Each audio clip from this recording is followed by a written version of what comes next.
Hi everyone. In the last class, we have discussed with the periodic and non-periodic signal how to check whether the sum of two signals is periodic and how to find the period of sum of two signals. In today's class, we will be going to deal with the periodicity of discrete time signal and its some examples. Let's start with the topic.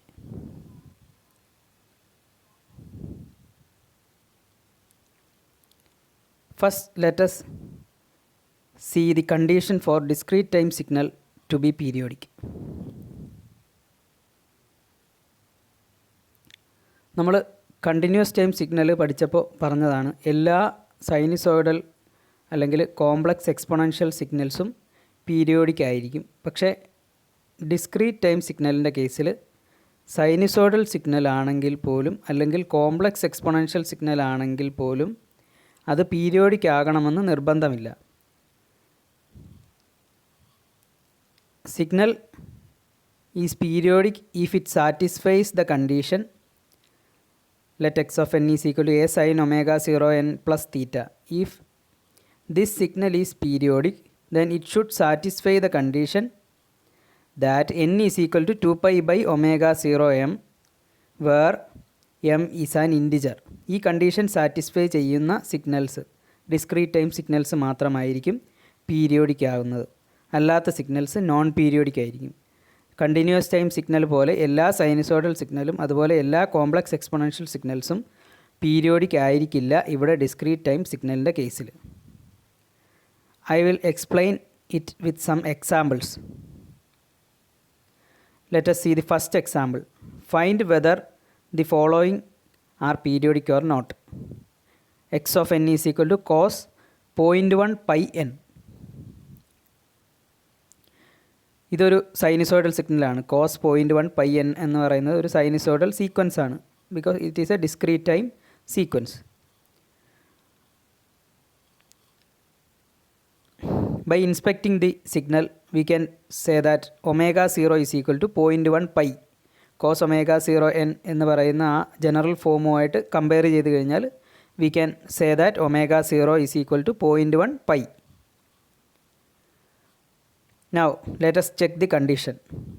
The condition for discrete signal to be periodic is n is equal to 2 pi by omega 0 m.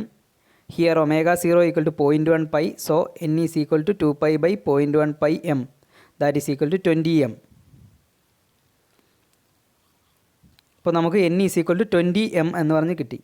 ഇനി ഇവിടെ ഈ signal periodic ആകണമെങ്കിൽ there must be an integer value m. There must be an integer value m such that the n becomes integer.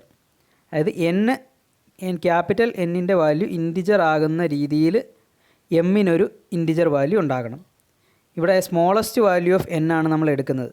ഇവിടെ നമുക്കറിയാം എമ്മിന് 1 എന്ന് പറയുന്ന value substitute ചെയ്ത് കഴിഞ്ഞാൽ n takes the smallest positive integer value. So we can say that the value of period n is equal to 20. The sequence is periodic. This is the way to check whether the discrete signal is periodic or not. Hope it is clear. Let us see another example. Find whether the following are periodic or not. X of n is equal to e raised to j 6 pi n. ഇതൊരു complex exponential സിഗ്നലാണ്, discrete സിഗ്നലാണ്. By inspecting the signal we can say that omega 0 is equal to 6 pi. omega 0 equal to 6 pi എന്ന് നമുക്ക് കിട്ടും. By checking the condition n is equal to 2 pi by omega 0 m. Here omega 0 equal to 6 pi. So n is equal to 2 pi by 6 pi m. That is equal to 1 by 3 m. ഇവിടെ 1 by 3 m ആണ് n-ന് കിട്ടുന്ന value. ഇനി ഈ n value ഒരു positive integer ആകണമെങ്കിൽ the value of the minimum value of m is equal to 3. m-ൻ്റെ value 3 substitute ചെയ്ത് കഴിഞ്ഞാൽ we will get n as a positive integer. That is the minimum positive integer value.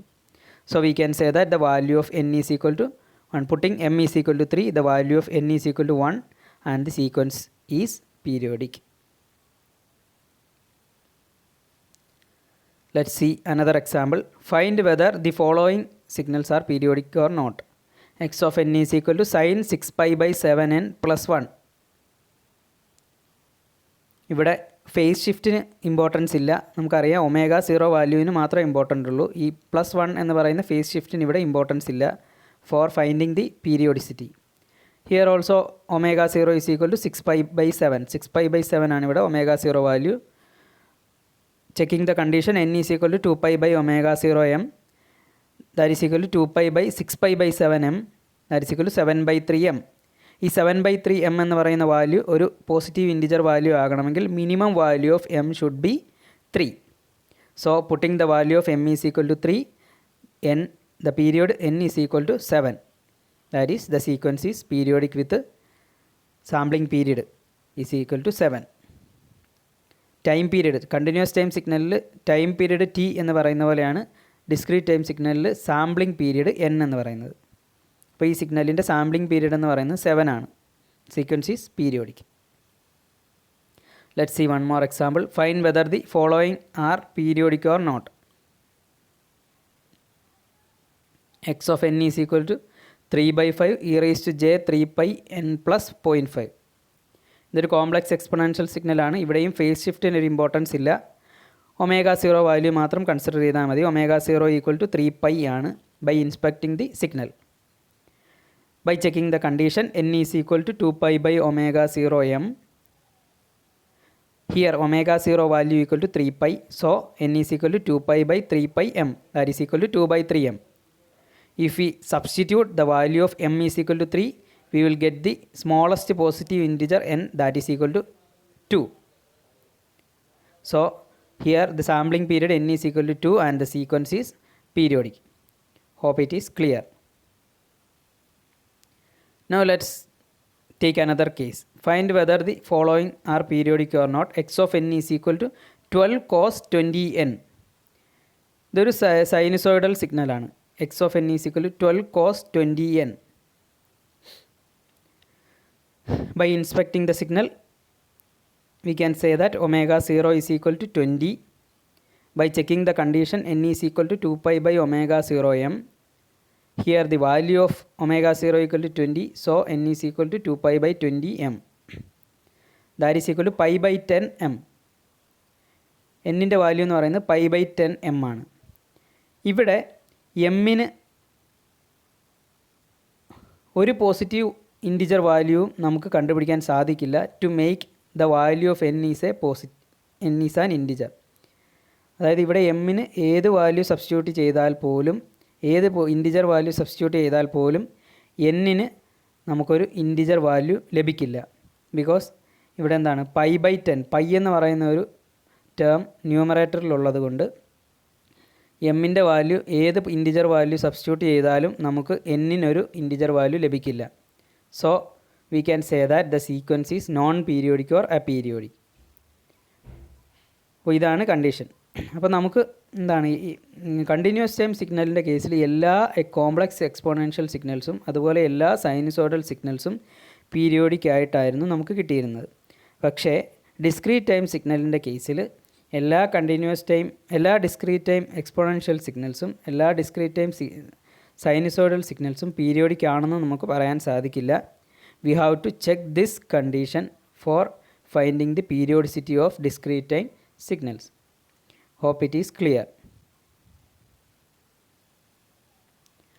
Now let's take another case,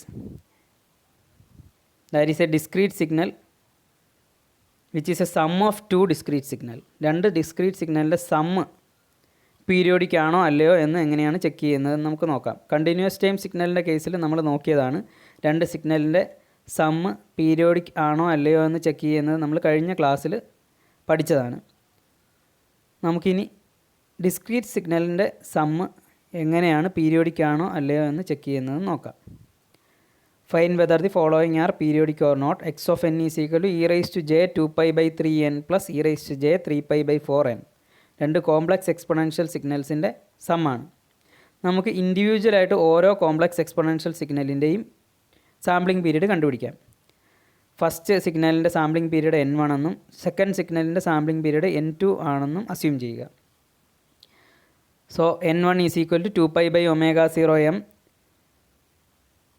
The omega 0 value for the first signal is 2π by 3. So N1 is equal to 2π divided by 2π by 3 m, that is equal to 3m. If we put the value of m is equal to 1, we will get the minimum positive integer value for n is equal to 3. N1 is equal to 3. That is N1 is equal to 3. Similarly, N2 is equal to 2π by omega 0 m. For the second signal, the value of omega 0 equal to 3π by 4. That is N2 is equal to 2π divided by 3π by 4m. That is equal to 8 by 3m. Here, to get the value of N2 is equal to an integer, we have to put m value as 3. That is, if we put m is equal to 3, then N2 is equal to 8. So, we got the sampling period for the individual signals. N1 is equal to 3 and N2 is equal to 8. Similar to that of continuous time signal, take the ratio N1 by N2. N1 by N2 is equal to 3 by 8. ഇവിടെ നമുക്ക് ശ്രദ്ധിക്കേണ്ട ഒരു കാര്യം എന്ന് വെച്ച് കഴിഞ്ഞാൽ N1 എന്ന് പറയുന്നത് എപ്പോഴും ഒരു ഇൻറ്റിജർ ആയിരിക്കും, N2 എന്ന് പറയുന്നത് ഇൻറ്റിജർ ആയിരിക്കും. ഇവിടെ N1ഉം N2ഉം അതായത് രണ്ട് സിഗ്നലും പീരിയോഡിക് ആണെങ്കിൽ ഈ സമ്മിൽ വരുന്ന രണ്ട് സിഗ്നൽസും പീരിയോഡിക് ആണെങ്കിൽ sum will always be periodic. Sum എപ്പോഴും പീരിയോഡിക് ആയിരിക്കും. പക്ഷേ കണ്ടിന്യൂസ് ടൈം സിഗ്നലിൻ്റെ കേസിൽ അങ്ങനെ ആയിരുന്നില്ല. T1 by T2 എന്ന് പറയുന്ന റേഷ്യോ ഇൻറ്റിജർ ആണെങ്കിൽ മാത്രമേ പീരിയോഡിക് ആയിരുന്നുള്ളൂ. ഇവിടെ ഇത് ഉറപ്പായിട്ടും ഇൻറ്റിജർ ആയിരിക്കും. ബിക്കോസ് എന്താണ്, ഫസ്റ്റ് ഒരു സിഗ്നൽ പീരിയോഡിക് ആണെങ്കിൽ അതിൻ്റെ N1 വാല്യൂ എന്ന് പറയുന്നത് ഇൻറ്റിജർ ആയിരിക്കും. അതുപോലെ അടുത്ത സിഗ്നൽ പീരിയോഡിക് ആണെങ്കിൽ അതിൻ്റെ സാമ്പിളിംഗ് പീരീഡ് എന്ന് പറയുന്നതും integer value ആയിരിക്കും. So here if two signals are individually periodic, then the sum of signal is always periodic. Take the ratio N1 by N2 is equal to 3 by 8. Then we will get the sampling period for the sum of these two signals as n is equal to cross multiplying n is equal to 8 n1 is equal to 3 n2, that is equal to 24. So the period of sampling period of the sum of these two signals is 24. Hope it is clear. Let's continue with the remaining classification of signals with the next class. Thank you.